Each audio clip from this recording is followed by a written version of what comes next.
इसके बाद मैं दावत खिताब देता हूँ मोहम्मद गाजी साहब को। मोहम्मद गाजी साहब ویلې چې مختصر خبره وو کو بل دا ویل په اردو کې نو ما دې اردو له لاسه غلطي جنور کېږو الله دې خپل رحم وکړي.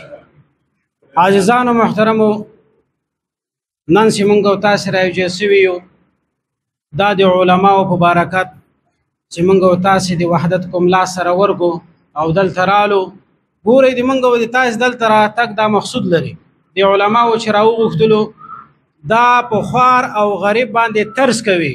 دا د یوغوی مرګري دي ما 15 مرلې تا 15 مرلې 40 مرلې جای اخیسته په یغی باندې هغه خپل سرمایه د کلی او د کور مصرف کړي چا کومه حلاله منافع وا هغه په لګولې ده.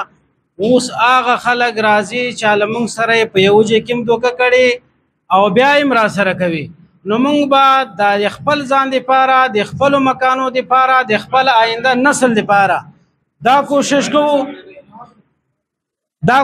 وکړو چې موږ او تاسو دا د شتام والا چې څومره خلک دي په دې کې به توپیر نه وي د قومیت باندې. نن موږ او تاسو ټول یو ملت یو قوم یو کوري په یو کور باندې غم ده.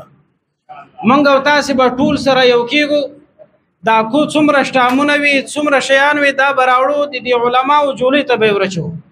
د علماو ته زنن وایم که تاسو چیرته عدالت ته ځئ او د عدالت دروازه ورټکوي ان شاء الله زه د سره ولاړم پیسې لمانه وړي خو تاسو دومره وکړئ ځکه نن داسې خلک نه دي پاتې شوي چې له هغوی نه موږ اعتماد واخلو. ولې په موږ باندې هغو خلکو چې دا نن ما ته را روان دي او له ما سره غمرازي کوي هغو د موږ کور وران که هغه یې ورانوي.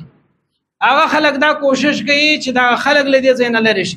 ولې خپله بې اعتماده شوي اوس اعتماد له ما نه غواړي خو زه هغوی ته اعتماد نه ورکوم. زه خپل اصل پېژنم خو زه دومره وایم چې ګورئ دغه موقع ده دغه وخت ده سړي دومره زر نه راځي خو که راتلم د علما به د موږ د تاسې په اعتماد کې وي هغه خپل امانت به د دوی جولۍ ته ورچولی وي دوی به لګیا موږ او تاسې به بېغمه یو.